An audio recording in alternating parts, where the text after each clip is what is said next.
Namaste everyone. Welcome back to our Gita Odyssey live sessions. Today is session 8 and today is very important because we are getting into the actual teachings of the Bhagavad Gita. So far it was the context and it was the problem statement and everything. So today we are getting into the actual teachings of the Bhagavad Gita. Because last week we saw Shloka 10, which was kind of a bridging between the problem and the solution. So before we get started, I would like Avanti to give a short overview or a quick recap of Shloka 10 because she was not there. So probably it's a good way to get started. Namaskar. I actually sent all the voice notes for who all are on the question and answer WhatsApp group.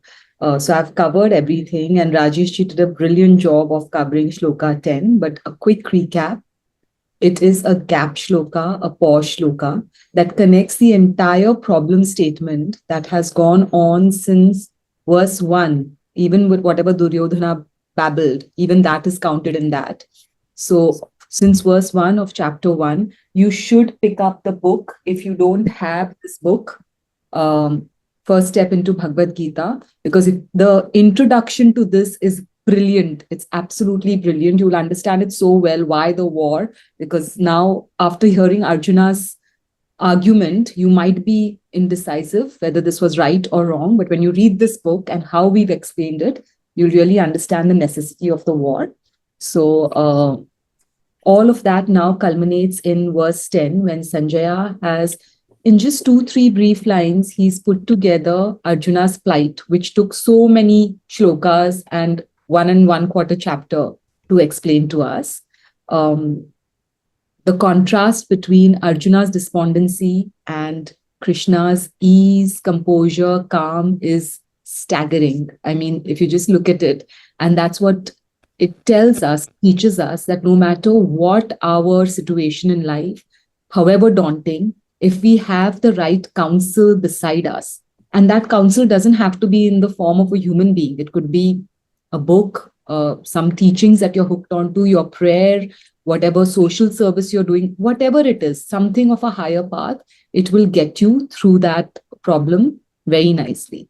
So I won't go back into talking about everything that we discussed because between Rajesh ji's class last week and my voice notes, which you must listen to because they're quite elaborate, it covers everything. And this shloka that we have to cover now is quite elaborate. So let's jump into it right away. Okay. So we wanted to review this every day just to see where exactly we stand in the second chapter.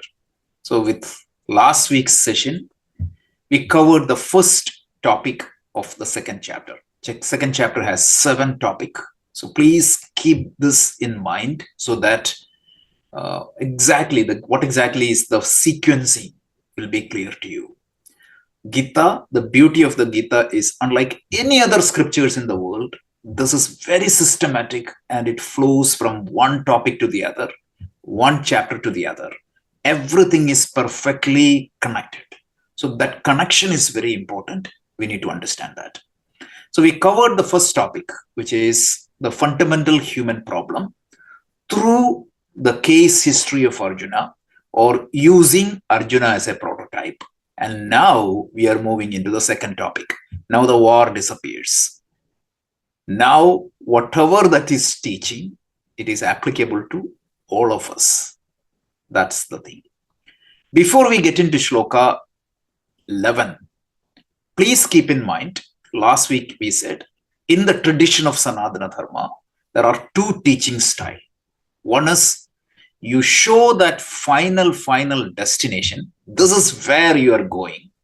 And then you guide the student step by step. The second tradition is you don't talk about the ultimate destination. You say that, okay, you do this, then you do that, then you do that. That is the second style. In the Bhagavad Gita, it is the first style. Krishna starts with the highest teaching. Then, so the first 15 shlokas is the highest teachings of the Advaita Vedanta. So please pay attention and please try to follow as much as possible, because this ultimate goal is, when it is clear, the path makes a lot of sense, and then you can connect everything nicely. So this logical approach is followed by Krishna. So first he is going to show the ultimate destination. So with that, let's go to the shloka. So let me play the shloka.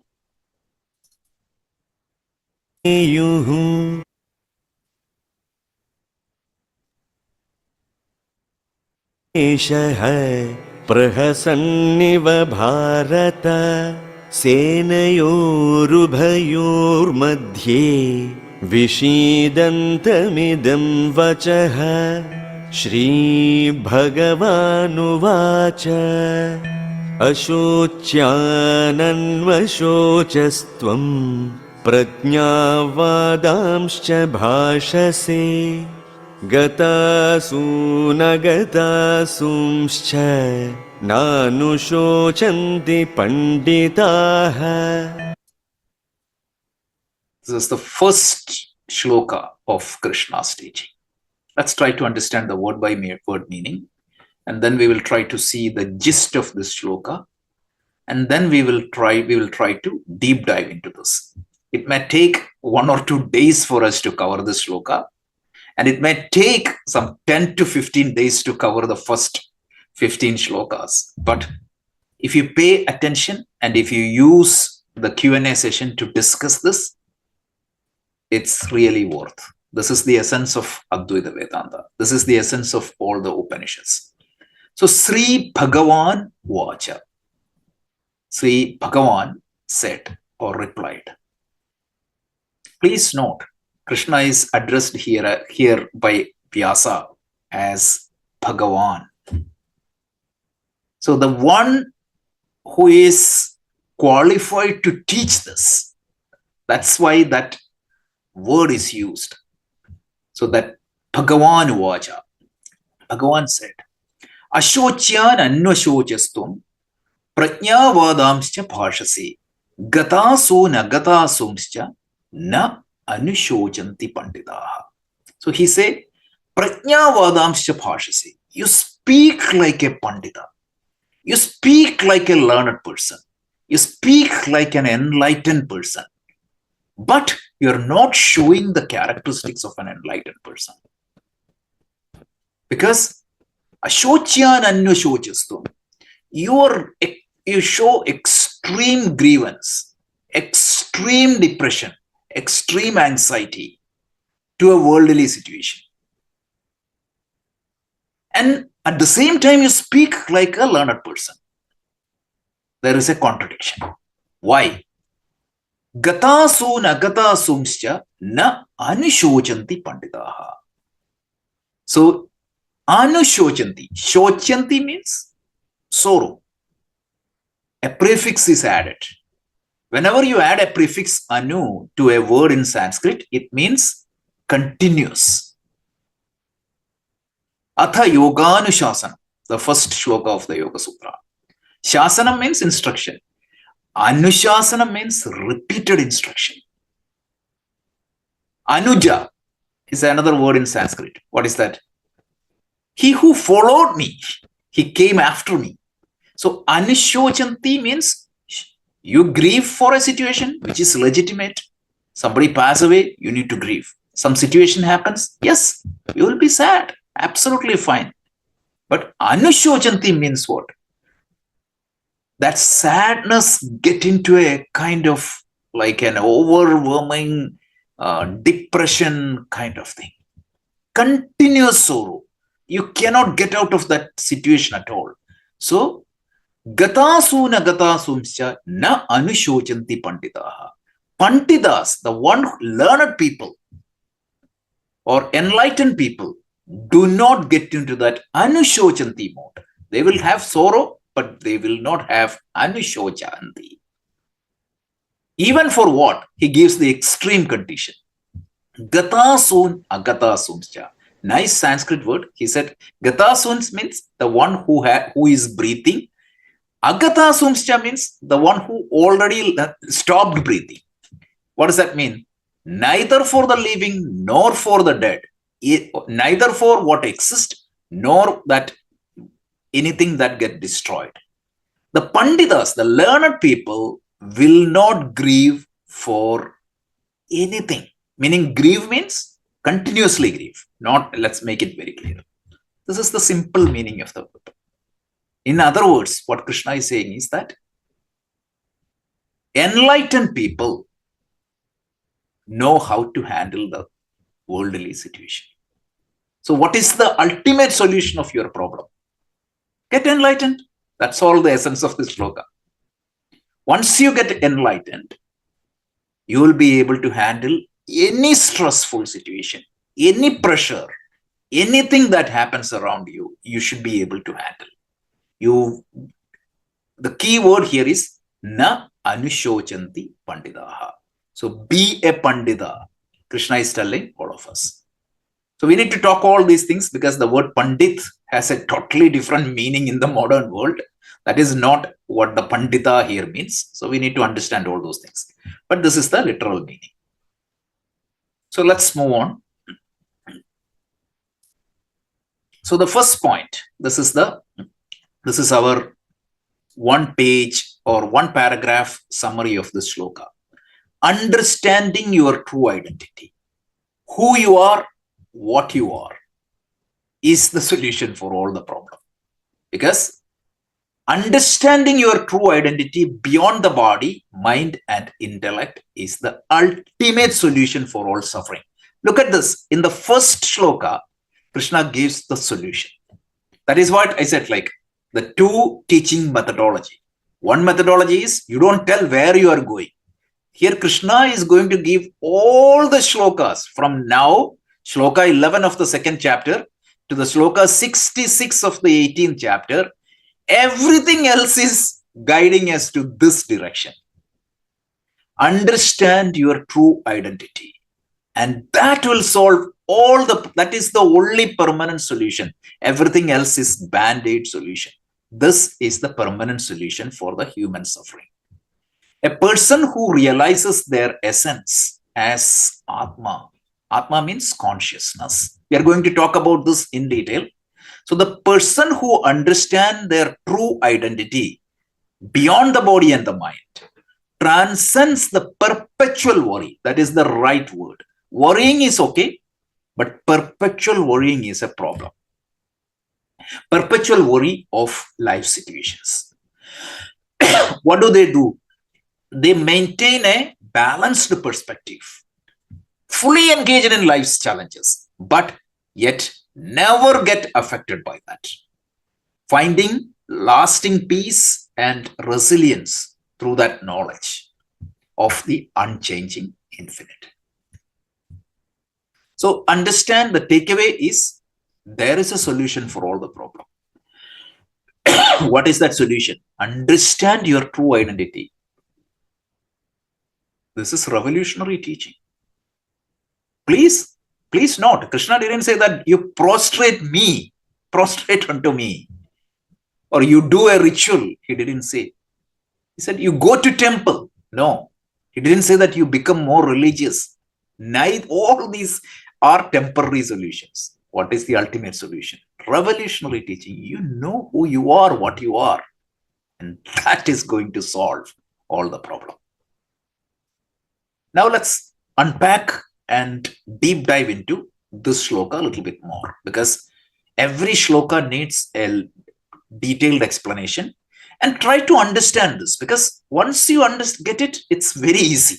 Till then, it's a mystery. So we both will try our best to explain this as much as possible, but please participate and try to discuss. That is the only way to understand this. So let's go ahead. So first thing we wanted to talk is the Gita's journey begins with the first word, do not grieve. Anuśocanti. Don't think that these are randomly chosen words. They are consciously chosen words. So the first shloka, first word of Krishna's teaching is second chapter, shloka 11. It starts with anuśocanti, stop grieving. And the final word of his teaching, chapter 18, 66 shloka, he say, ma shucha, don't grieve. So if you connect these two, that gives the subject matter of the Gita. Transcend your grieving. Move away from freedom, grief to freedom. This is the subject matter of the Gita. Again, the purpose of the Gita is not to make you more religious or anything like that. The purpose of the Gita is transcend your suffering. Transcend your perpetual worry. Transcend that state of suffering. This is the purpose of the Gita. And this is what makes Gita very unique scripture. Then, that is what the core theme of the Gita. Transcend the sorrow. And it is not a philosophy. It is a practical lived wisdom. See, the word, people always talk about Gita philosophy, Gita philosophy. Philosophy is a nice word. What is the meaning of the philosophy? Phileo Sophia. It's a Greek origin. What does that mean? Love for knowledge. You study any subject, yes, you have that love for knowledge. But here,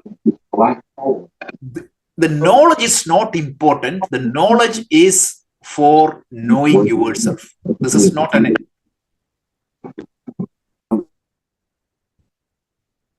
The knowledge is more than... It's not the love for knowledge. See, the difference is, our teacher Swami Dayananda always used to say, let's say that you wanted to study the map of a particular area. You may learn the map. You might be able to say that you need to go to this road, take this exit, turn this route, and you will reach New York. But what is the purpose of that knowledge if you're not traveling? You might be a scholar repeating it. So if you study the Gita without trying to understand your own self, that is a waste of time, Shankaracharya tells in his commentary. Once again, let me repeat. Shankaracharya tells, revolutionary comments. If you just study Gita without trying to understand who you are, what you are, it's a waste of time. You might be able to quote it. This is not for you to write an exam. This is not an academic purpose. This is to know yourself. The purpose of the Gita study is to not to know Gita, but to understand yourself. This is very important. So that is why we don't like to call it as a philosophy. We would like to call it as in Indian tradition, in the Vedanta tradition, it is called darshana, not a philosophy. Darshana means what? It's a vision. It's a vision that shows who you are, what you are. So we have this Shad Darshana, Sankhya, Veda, Vedanta, Yoga, Nyaya, all these are darshanas. And all the darshanas in the ancient Vedic tradition, the purpose is one. What is that purpose? Know thyself. This is very important. Few more points. Second thing is, people may think that, okay, I cannot be sad. No, you have to be sad. When sadness is natural, it's part of being human. You may cry, you may get upset a little bit, that's all fine. But prolonged sorrow, that is what is anuśoca. That is what is becoming a bondage. Lord Rama cried. You know that we are studying Ramayana, so you will see that later in the game. Rama cried, tears came out of his eyes. That is okay. And that is what is making, and that is where Carl Jung went completely speechless. You should read what Carl Jung wrote about Rama. This is the ideal. If you say that you will not grieve, you will not be sad, that's only a theory. If you wanted to be real, you will feel sad. That is natural. But prolonged sorrow, or perpetual sorrow. That's a problem. So shift the response. You should feel, but don't get drowned. That is the enlightenment. Because this enlightenment is always mystified. People think that, okay, you will get a glow around your head. Nothing. Enlightened people will be just like you and me, but it's only a cognitive change. That's what, again, I'm quoting my teacher, Swami Dayananda. He used to use that word. It's only a cognitive change. It's not, neither like it is not going to change anything else. With that cognitive change, you will look everything with a different eyes. And the way you act is totally different. How do you feel? How do you think? How do you respond to a situation will be different. That's all. Enlightenment is not a mysticism. It is a reality. And in modern world, the problem is what? So we live in the loops of regret and anxiety. Like sadness means you will cry and go. But suffering is what? That incident will put a chain on your head. And that will be always there. This is the problem. So sadness versus suffering. It is completely okay to be sad, but don't let that sadness go to suffering. And Paṇḍitāḥs are the one who transcend this suffering. And how? What is the nature of that Paṇḍitāḥ? We will see. So the next point is why this grief, this prolonged sorrow is a misplaced representative. Because you grieve for impermanent. You think that your health is permanent, your wealth is permanent. Einstein used to say there is only one thing that won't change. Change is the only changeless thing in this world. We come to this world expecting that we will live forever.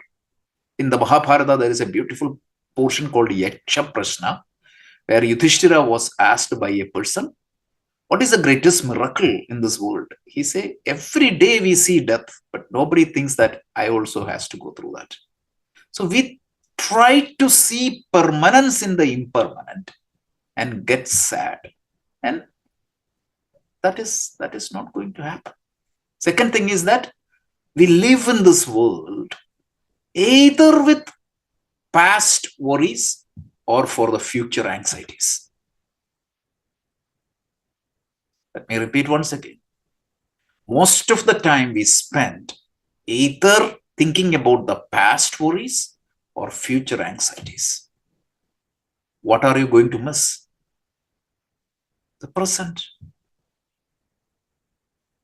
If you want to be happy, if you want to do something, the only thing that is available to you is the present. If you are completely immersed in the worries and anxieties, you're missing that precious present. And this is the whole essence of mindfulness in Buddhism. This idea, because you focus where you are. Obviously, you need to think about the past, learn the lessons. You need to plan for the future. But anxiety, because you will see later in the Gita, you get all the techniques, practical techniques, how you can get these things. And Krishna says, Paṇḍitāḥ. Who is a Paṇḍitāḥ? The one who do not engage in this perpetual suffering. In other words, Paṇḍitāḥ is enlightened. So there are two definitions for Paṇḍitāḥ in the Bhagavad Gita itself. The first one is Atma Vishaye Buddhi. The one who knows his true nature, true identity. In other words, the one who is enlightened is known as Paṇḍitāḥ. It is not the Pandit you hear in North India. That's totally different. It is not the Pandit you hear in the conventional English language.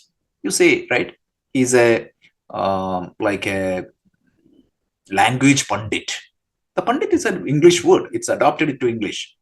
But anyone and everyone is called Pandit. But here, the word Paṇḍitāḥ is very different. Atma Vishaye Buddhi. So in Vedic terminology, right, every term is explained in a book called Nirukta. Because every word is context sensitive. Simple example. The word table. in the common day-to-day language is a table. If you ask to a database professional, he will call the table as totally different. The understanding is different. So it's context sensitive. So you need to give appropriate meaning. So Paṇḍitāḥ, the word Paṇḍitāḥ here means, second definition of Paṇḍitāḥ is Paṇḍitāḥ samadarshinaha, the one who sees everyone equally. He won't discriminate A from B. There is a beautiful shloka in the Bhagavad Gita, 5th chapter. He won't differentiate between an animal, a dog eater, to the highest saint. He will see everyone equally. He will not discriminate, zero discrimination. Caste, creed, religion, nationality, nothing. He will see everyone as it is. That is why Paṇḍitāḥ samadarshina. There's a beautiful verse which talks about what exactly he won't differentiate between human being to human being, between human being and other things. Everything he see that divinity. Because why he cannot? It's not that you just tell, okay, see everyone equally. That is preaching. But teaching, remember last week we talked about the difference between preaching versus teaching.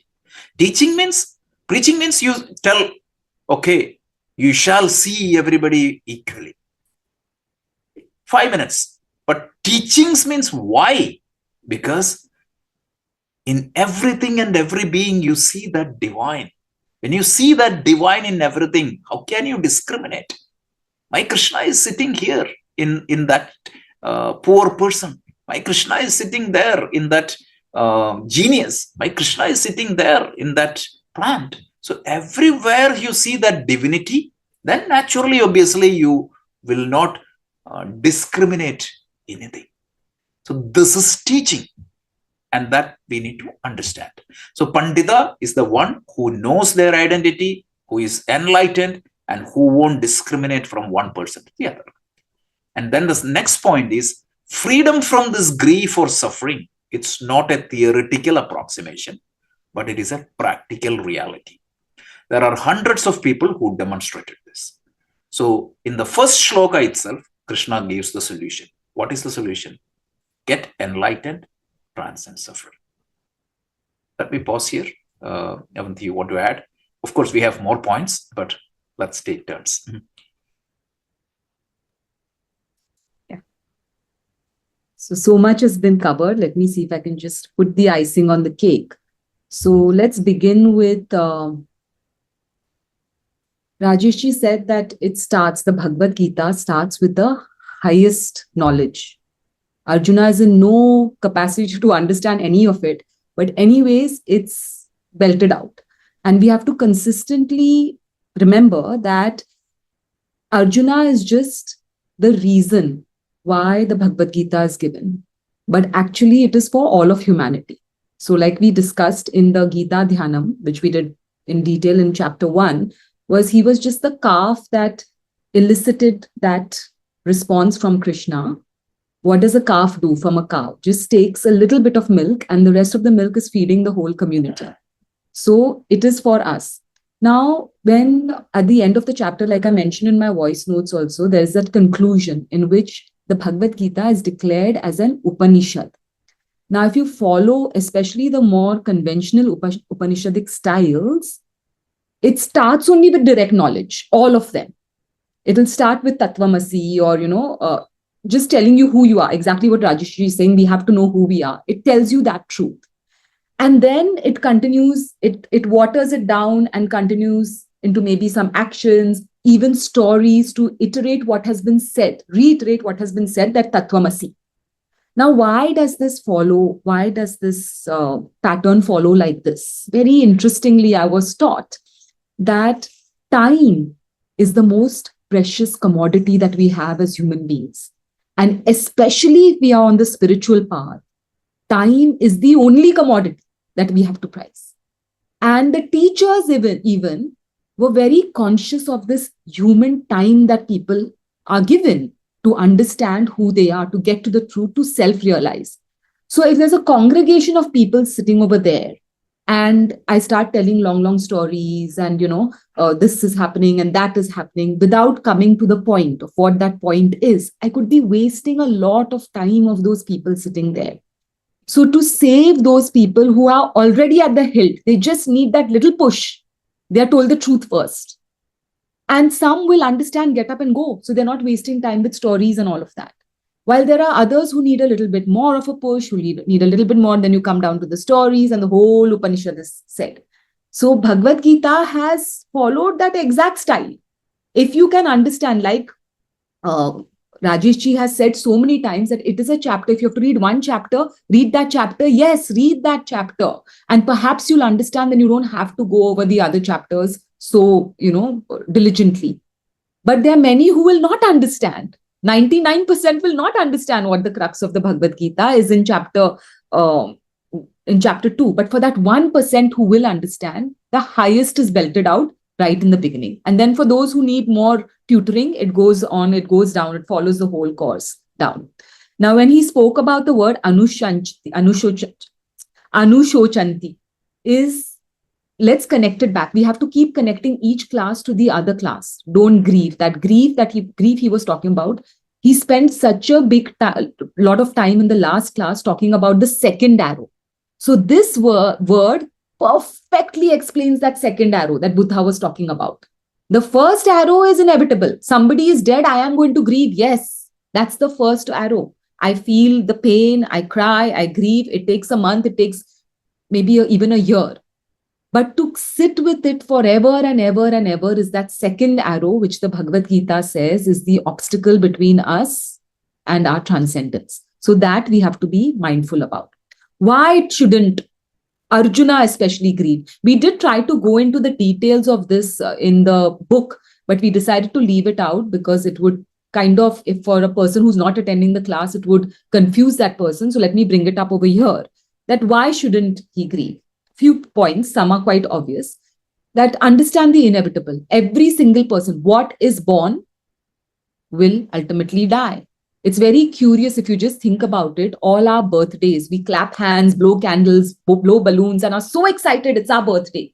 But we are one more year closer to our grave. The minute we come out of the womb, we've started crawling, walking, running, sprinting, and again wobbling, hobbling to the grave. So what are we celebrating birthdays for? So that's something to remember. Every birthday should be a reflection. How much closer have I come to this ultimate goal of human life? Not just partying and drinking and celebrating, oh, I've blown away one more year and I'm going that much faster to the grave. So it is inevitable. Death is inevitable. What was born will die. There's nothing to grieve about. Again, please understand how we are saying grieve, because I have had students who've come back and told me, oh, I went for a mayat. Mayat means I went for a death ceremony. And I couldn't help but just smile because it's so inevitable. And that's not the right attitude to have. Just because you understand this and that you've not really understood it, because if you've really understood it, the knowledge, you too would shed some tears. Like Rajesh ji explained Rama's condition when he lost Sita. So that is something that we have to understand. It's inevitable. We grieve, but we don't carry that grief forward.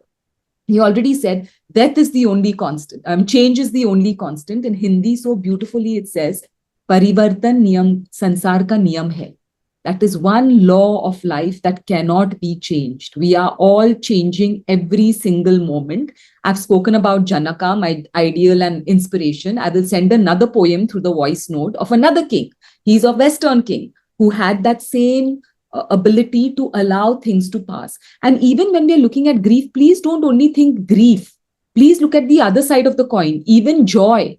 Don't be carried away by it, because at the heel of that joy is grief. At the heel of the grief is joy. So that ability to stay samatvam, which is going to come in chapter 2, equanimous, is why we should not grieve or get overjoyed in anything. Another thing that why he shouldn't grieve, very important, very sarcastically, it's a benevolent sarcasm that Krishna has used over here. You speak words of wisdom. Okay? Very important to understand this. We literally have to pause on this. Rajesh has mentioned it. There is a difference between knowledge and wisdom. We could have all the knowledge in the world. We could be paṇḍitāḥas. We know the letter back and front and back. But if we are not able to apply that knowledge in our life, We don't have the wisdom. And the only thing that will help us in our life get over anything is wisdom, pure wisdom. And that wisdom is your own making within you, not the knowledge.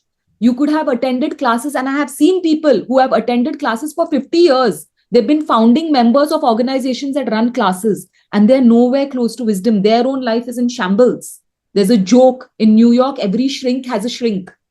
Yes, you're helping others to get over their problems, but they themselves need to go to a shrink to understand their problems, their own problems.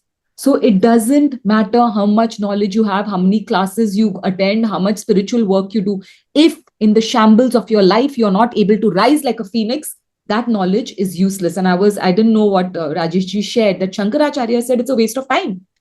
And really, if you go to see, it is a waste of time. So that is something that we have to understand. In Bhaja Govindam, Shankaracharya defines a jnani very beautifully. Nitya anitya viveka vichara. That's a jnani. Are you able to differentiate between what is real and what is unreal? We'll get into those definitions later on, because we come to Sat and Asat very shortly in these verses, only in these 15 verses. But for this class, what is real? That never changes. We're talking about change, right? What is unreal? That which keeps changing.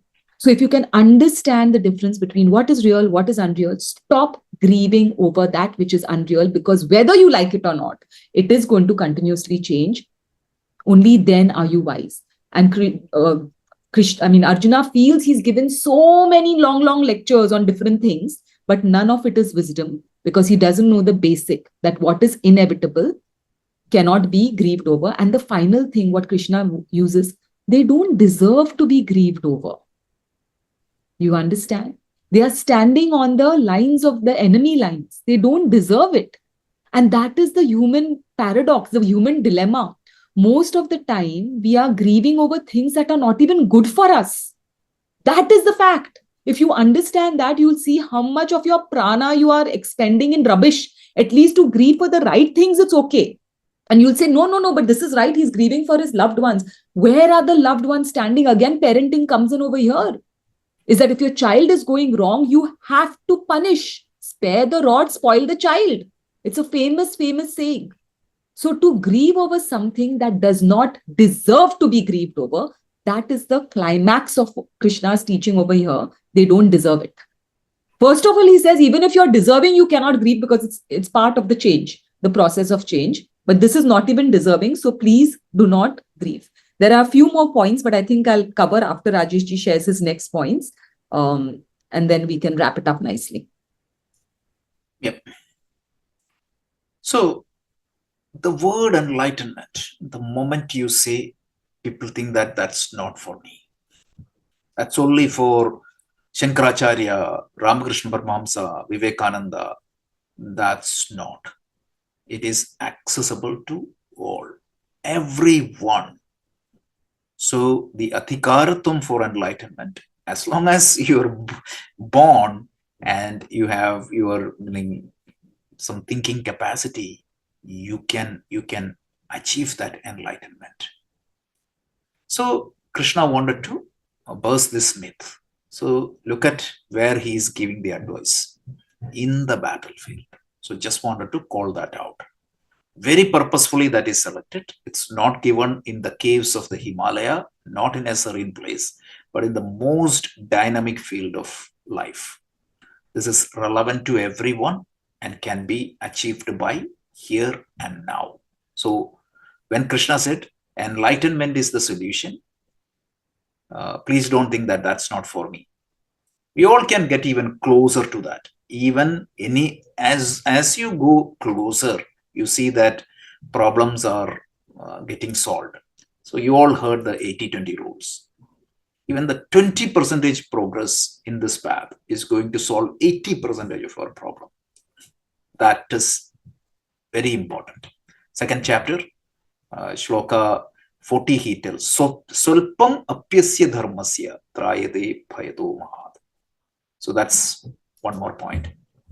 So the next one is, what is enlightenment? We are going to give a very high level overview only now. We are going to see that later. But enlightenment is, what is that? What is the ultimate spiritual goal? Some people say that going to heaven, or some people say that going to Vaikuntha or Kailasha, or meeting God, or seeing God, all these things as the highest spiritual goal.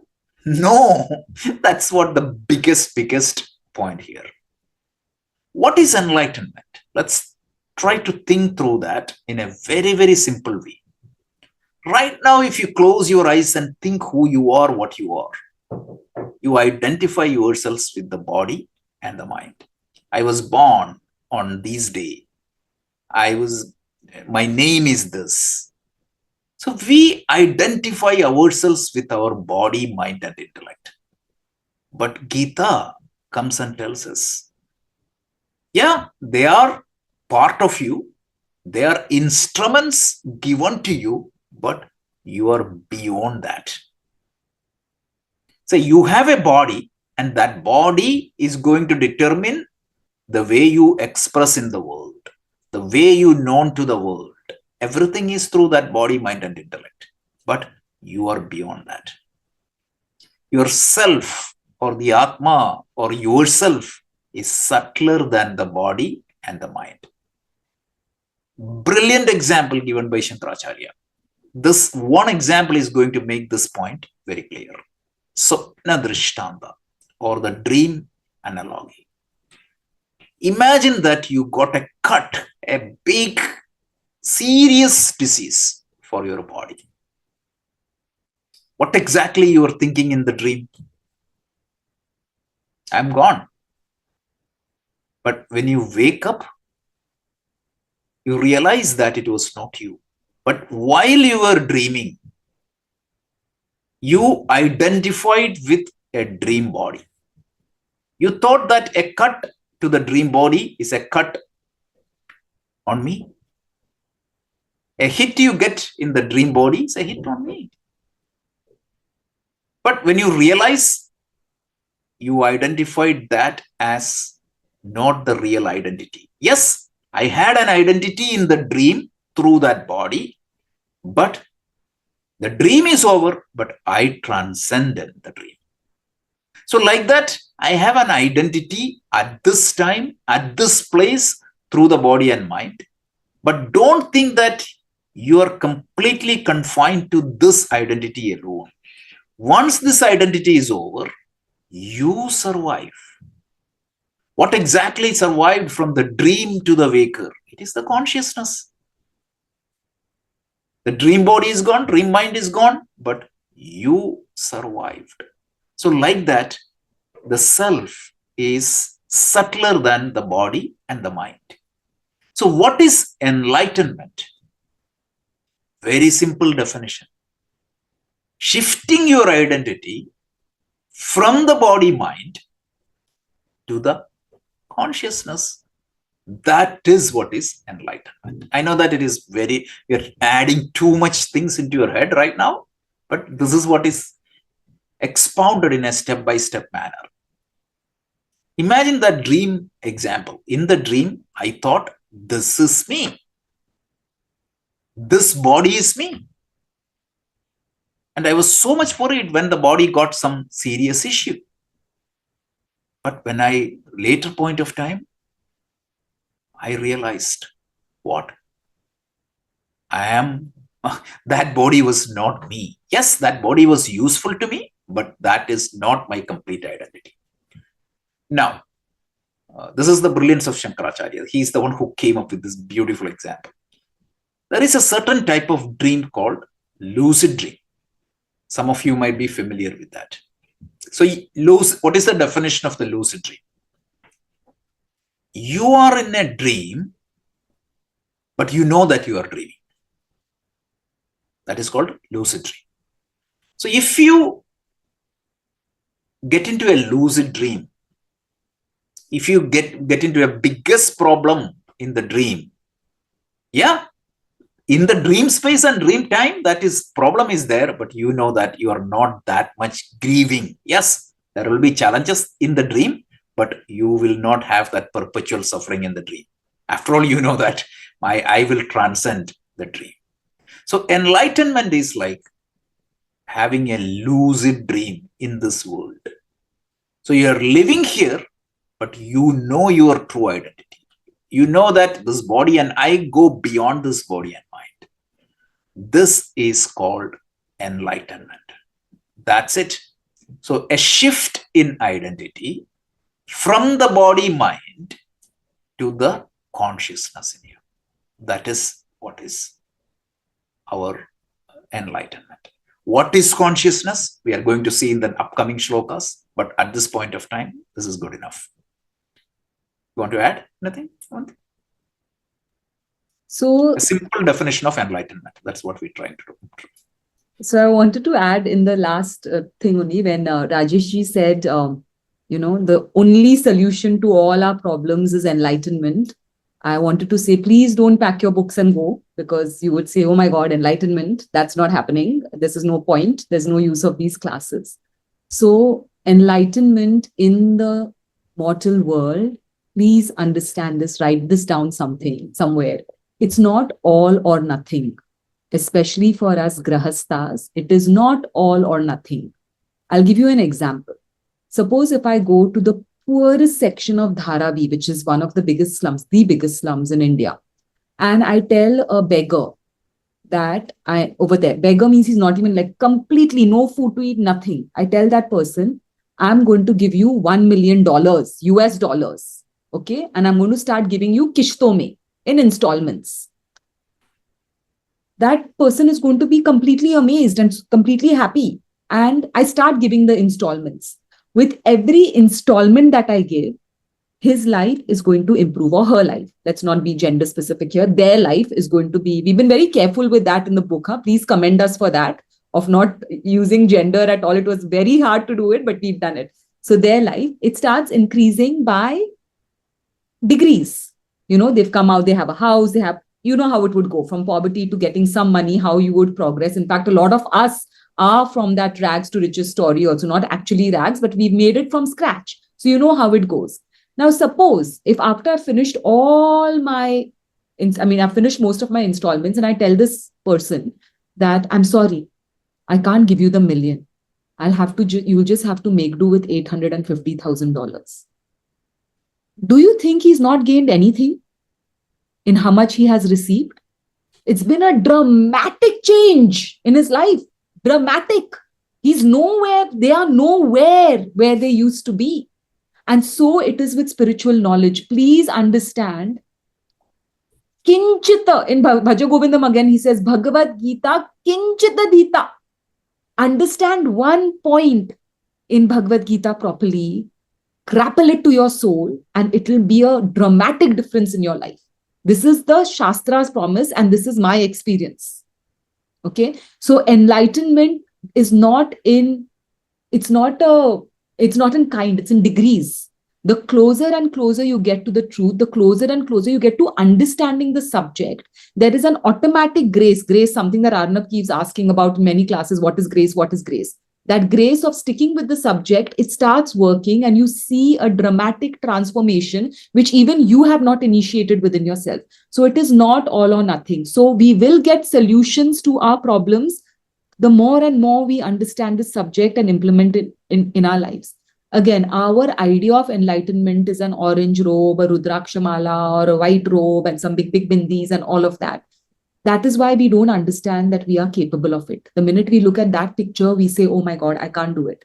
But my teacher consistently not says, he hollers that an enlightened person could be dining with you, could be whining with you, walking with you, talking with you, sitting with you, chatting with you, and you will not know that that person is enlightened. Because as Rajesh ji said, it is an inner shift. It has nothing to do with the optics.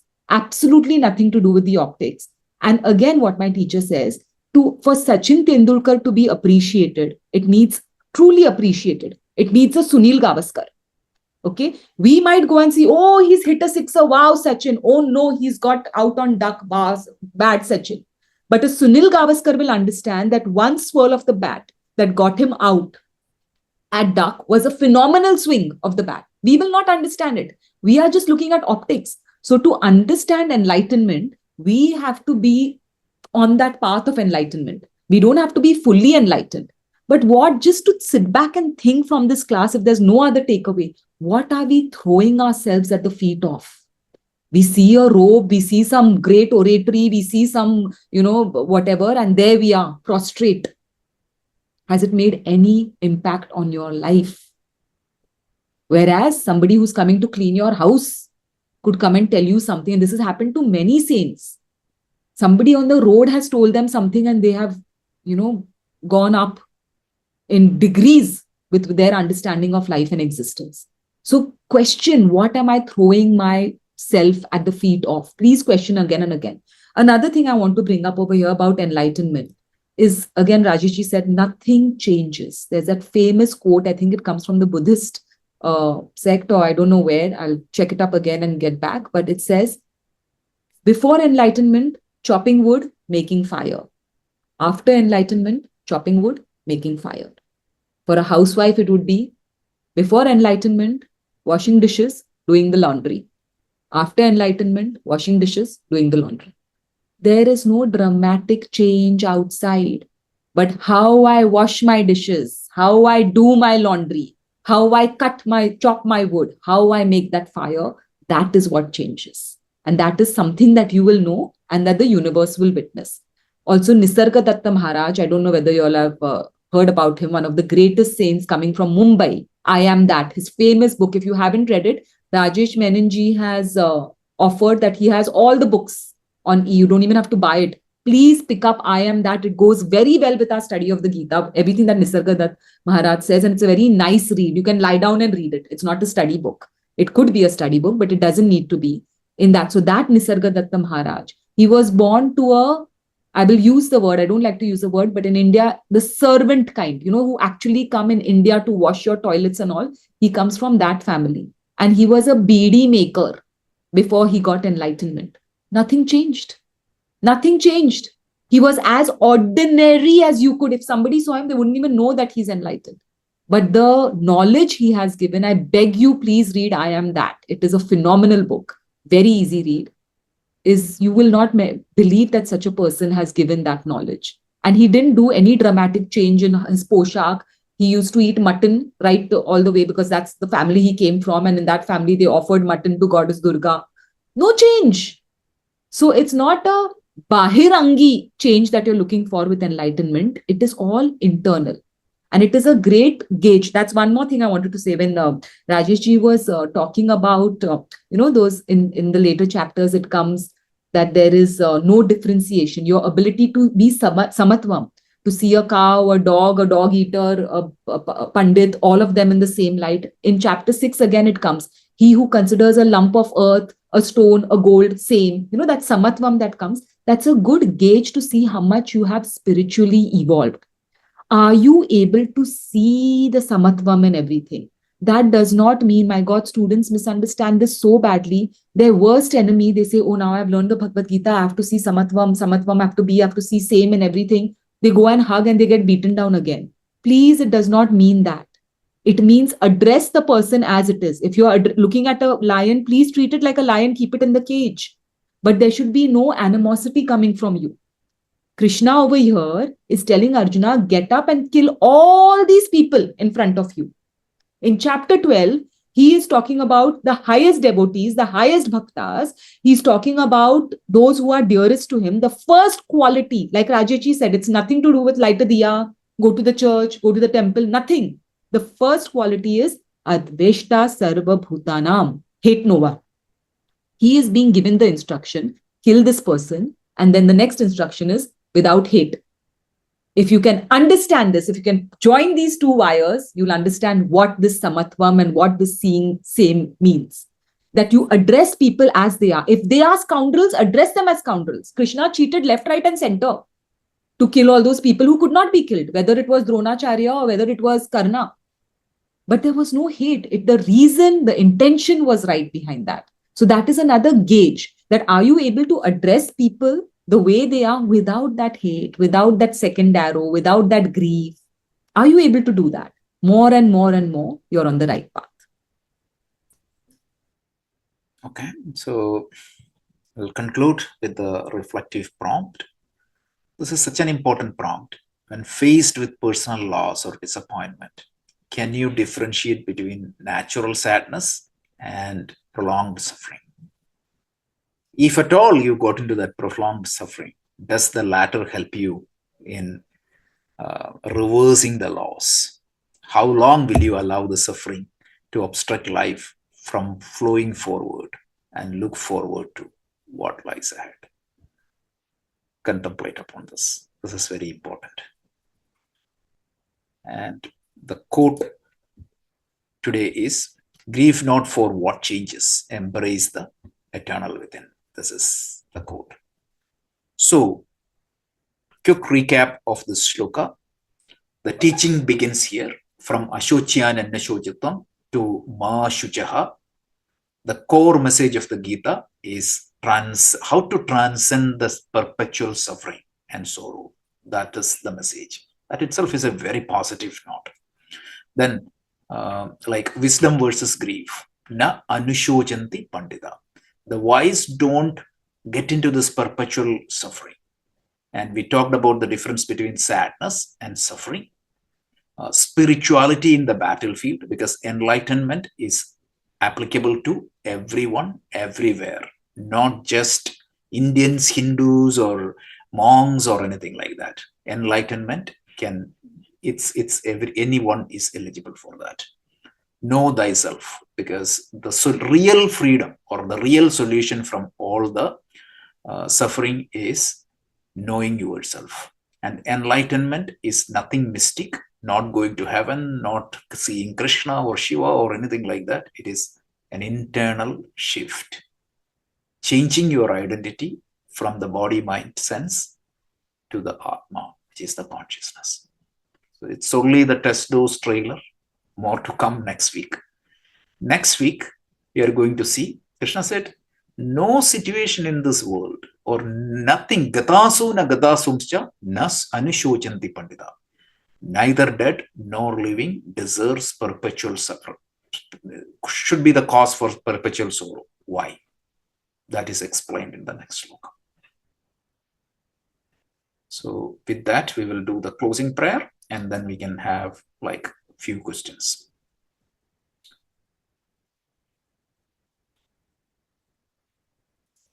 Gita शास्त्रमिदं पुण्यं यः पठेत् प्रयतः पुमान् विष्णोः पदमवाप्नोति भयशोकादिवर्जितः एकं शास्त्रं देवकी पुत्रगीतम् एको देवो देवकी पुत्र एव एको मन्त्रस्तस्य नामानि यानि कर्माप्येकं तस्य देवस्य सेवा ॐ श्रीकृष्णाय परमात्मने नमः।